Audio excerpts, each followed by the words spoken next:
んにちは、ホーズライフです。ご覧いただきありがとうございます。今日はですね、久しぶりに購入品のご紹介です。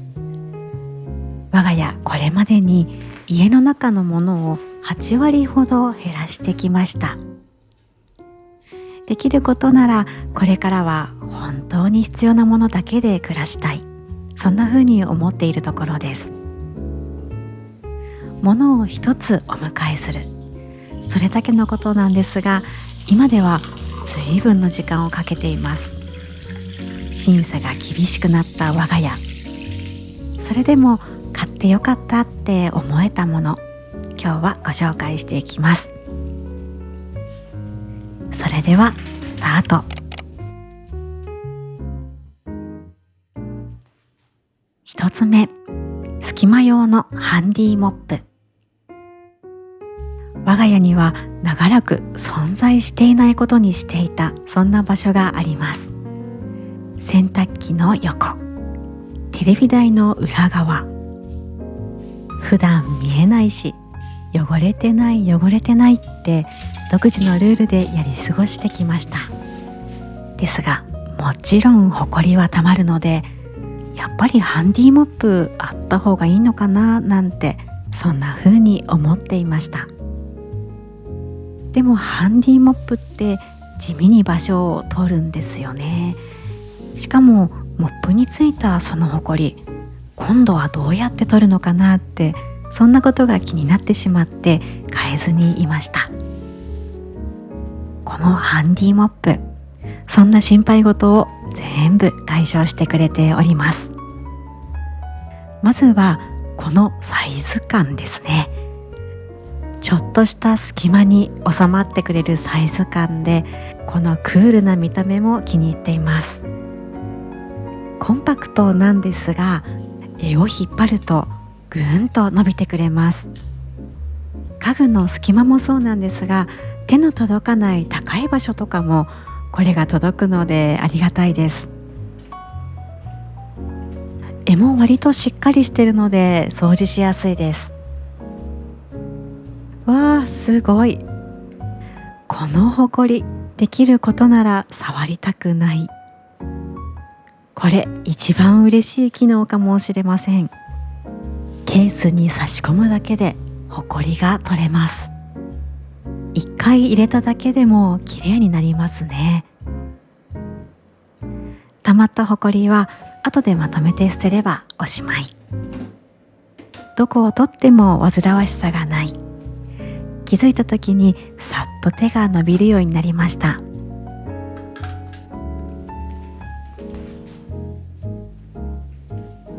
2つ目、小さなグリルと炭。これ買ってみて大正解でした。今の真夏は暑すぎてちょっと難しいんですが、今日は自然の中でバーベキューをしたい、そんな日に大活躍です。こちらのグリルの魅力はこの小ささでしょうか。片手に乗るサイズ。バーベキューをするってなると、大きなグリルをまず車に積み込んで運んで組み立てて、夕方にはもうぐったりですが、この小さいグリルにしてからはもうその日の朝の気分で、今日焼いちゃうって出かけてサクッと食べて帰ってくる。バーベキューは大掛かりなものっていう概念を変えてくれました。この炭も優秀です。バーナーを数十秒当てるだけで簡単に火がつきます。特別な技術も必要なし、着火剤も用意する必要がありません。あとはうちわで必死に仰ぐ風がかりも必要ありません。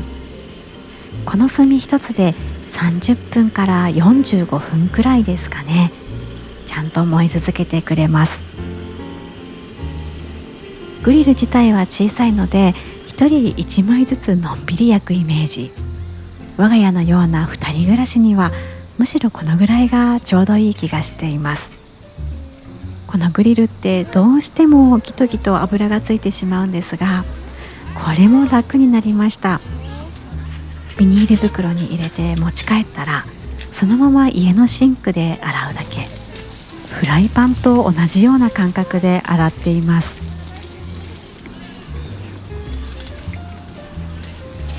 我が家の休日を豊かなものにしてくれたアイテム、次に使うのは秋頃でしょうか。今から楽しみです。3つ目、ゴム製の靴ひも。これは今回の中で一番地味かもしれません。見た目は普通の靴ひもとほとんど変わらないんですが、ちゃんとゴムなのでビヨーンと伸びます。ゴムの端同士を小さな金具で留めている、そういう構造になっています。今までは出かけるたびにしゃがんで靴ひもを結んで、帰ってきたらほどく。ほんの数秒のことなんですけど、地味に面倒だったんですよね。だけどこれはスリッポンみたいに足をそのままスポッと入れられます。両手に荷物を持っている時も、おもちくんと一緒にお出かけする時も、玄関でもたつかないのが快適です。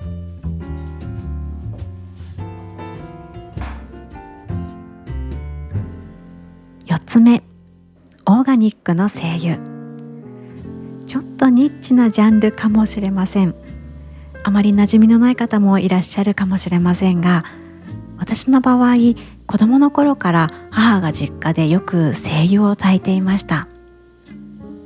学校が終わって家に帰ると、なんとなくいい香りがしていて、ストレスが溜まっているような時には、この精油疲れている時にいいよとか、受験勉強で集中したい時には、今日はこれがいいんじゃないなんて、ティッシュに精油を垂らして母が置いていってくれた、そんな思い出があります。家を出て結婚した今でも、私自身時々精油を使います。凝った使い方はしていなくて、ハンカチやティッシュに精油をちょこんと垂らすだけ。ちなみに犬や猫などのペットと暮らしている場合は、使い方によって危険なこともあるので、しっかり情報を確かめてから使う必要があります。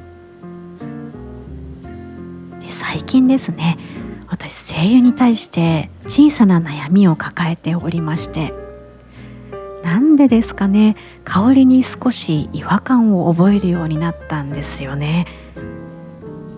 花や葉っぱ、自然から抽出されるもののはずなんですが、なぜかお花屋さんに入った時のようなフレッシュな香りがしないような、なんだか違うんだよなって物足りなさを感じるようになっていました。ですが見つけちゃいました。オーガニックだからいい香りがするのか、専門的なことはわからないんですが、初めて使った時感動したんですよね。蓋を開けた瞬間に景色が広がっていく感じがして、この精油は森の中に立っているような気がするとか、お花畑の中にいる気がするっていうような、あくまでも私の鼻による感想なんですが、ぴったりくるものが見つかりました。購入したのはフロリハナというブランドのもので、南フランスのオーガニックアロマブランドです。精油は好きなんだけど、香りがなんか物足りないんだよななんて、そんな風に感じている方には選択肢の一つになるかもしれません。いやー、これは改めて出会えてよかったものですね。5つ目、ナノガラス製のかかと角質取り。アラフォーの私が以前より気になるようになったもの、体力、肌ツヤ、そしてかかとの硬さ。見えないところでかかとが着々と育っておりました。これまでかかとのお手入れには軽石を使っていたんですけれど、使っているうちに軽石自体の汚れが気になるようになってしまいまして、なんか違うものないかななんて見つけたのがこちらです。これガラスでできています。かかとのヤスリって言われずに見るとちょっとしたオブジェみたいですね。表面には細かい凹凸があります。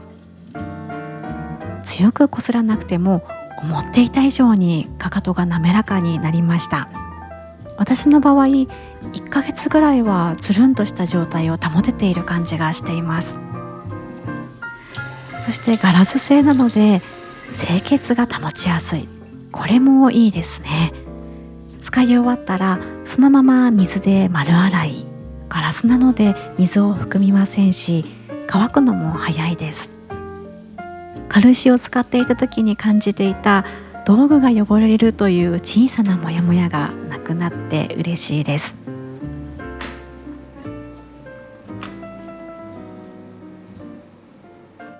6つ目、アスケン。続いては物ではなく食事管理アプリのアスケンです。これは食べたものを入力するとカロリーだけではなくて栄養バランスが確認できます。課金しなくても無料プランでできることはたくさんありまして、毎回の食事を記録するとその日のアドバイスをくれる、そんなアプリになっています。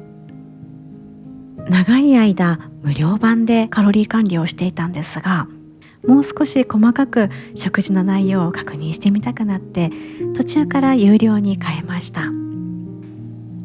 もうこれは自分への投資ですね。といっても体重を何キロ落とすぞとか食事を徹底的に管理するぞっていうことではなくて、自分が食べているものを一度ちゃんと客観的に見てみようというのがきっかけでした。使ってみて分かったんですけど、いつも不足しているものがある。そして反対にいつも取りすぎているものもある。自分ではまあまあちゃんと食べているつもりだったんですが、やっぱり食事の癖ってあるものなんですね。このアプリ自体難しいものではなくて、栄養の過不足が棒グラフでパッと確認できるので、今日はこれが少なかったから明日はこの食材を足してみようとか、そんな風に数日かけて調整できるようになりました。これ意外だったんですが、節約にも役に立ちました。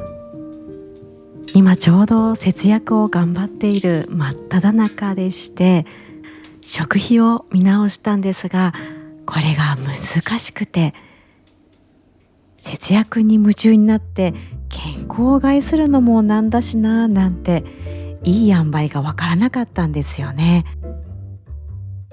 そんな時に役立ったのがこのアスケンです。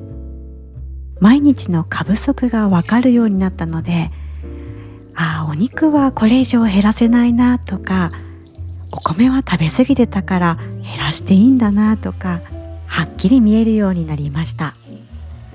これはダイエットしている方、体調が気になる方、節約をしている方、まずは無料プランからでもやってみる価値はあるんじゃないかなって思いました。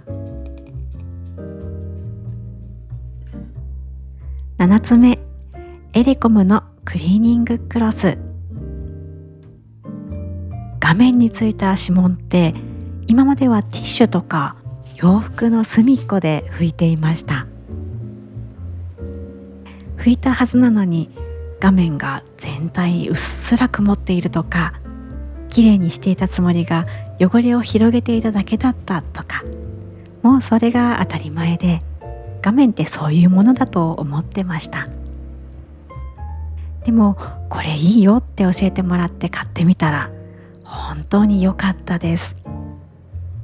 1回2回往復させるだけでパソコンもスマホもメガネもピッカピカになります。布でこんな違うのかという驚きがありました。水洗いをして繰り返し使えるところもいいですね。こういう小さな気持ちよさが毎日の心地よさを少しずつ底上げしてくれてるんだなって、そんなことを感じさせてくれたクロスです。8、MD プロダクトのノート。昔から私は手書き派でして、ノートをよく使っております。もともとはノート自体にこだわりはなくて、近くの文房具屋さんでその時のフィーリングに合わせたものを買っていました。だけどお気に入りを見つけてしまいました。まずはこのミニマムな表紙のデザインに惹かれました。ノートって表紙に文字とか絵が入っていたり、比較的主張のあるデザインが多い印象だったんですけれど、このノートは真逆です。驚くほど主張がない。好きなようにあなた色のノートにしてください。そんな温かい余白、ここにズキュンときてしまいまして、中も開いてみたんですが、中もいいんですよね。機能的なことで言うと、開いた時にちゃんと見開いた状態を保ってくれる。どこを開いても手で押さえなくていいっていう地味ですが結構大事なんですよね。そしてこのドット方眼が個人的には気に入っております。ものによってはこの方眼しっかりと色がついているものあると思うんですが、これはあえて優しい色で描かれています。ここにありますって主張するのではなく、必要ならば補助として使ってください。そのぐらいの存在感。綺麗に整えて描きたいときにはドットの位置に合わせられるし、自由に描きたいときにはドットを気にせずに描ける。こちらの気分を察してくれているこの感じがとても絶妙だなと思います。この紙は表現が難しいんですが、厚すぎず薄すぎず、私が使用しているボールペンでは裏写りはしにくいです。書き心地も滑らか。これ手にした時に思ったのは、使う人のことを丁寧に考えてくれているんだなということです。作り手の方の思いがひしひしと伝わってくるような一冊。これからも使い続けたいノートです。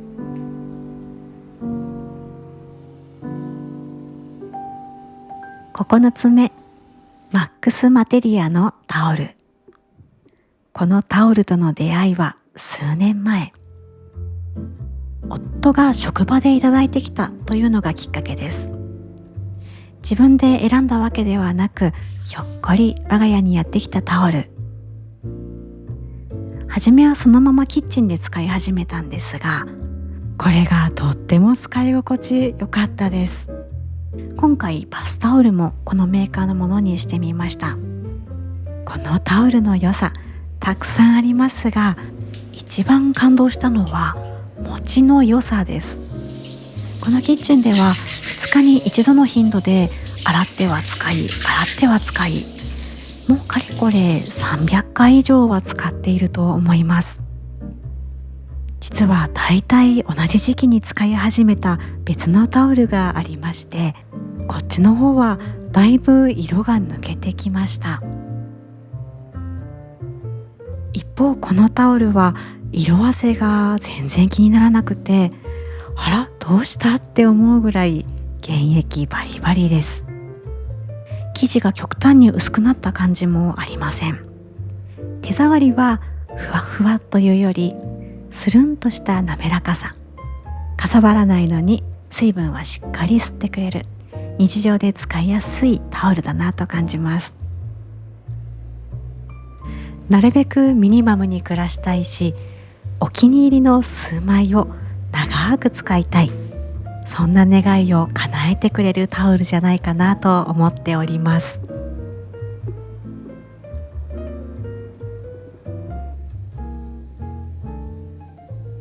今回は2026年前半に買ってよかったものご紹介させていただきました。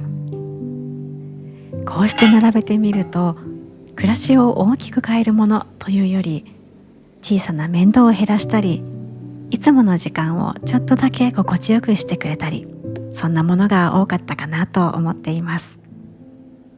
皆さんも今年買ってよかったものはありますでしょうか？よかったらぜひコメント欄で教えてください。そして最後に少しだけお知らせです。最近 YouTube と Instagram 以外にも新しい発信を始めました。ノートとポッドキャストです。映像とは違う形で暮らしの中で感じたことや考えたこと、文章にしたり声にしたりしております。それぞれの場所ならではの空気感、楽しんでいただけたら嬉しいです。インスタグラムのストーリーズで最新の投稿状況をお知らせしております。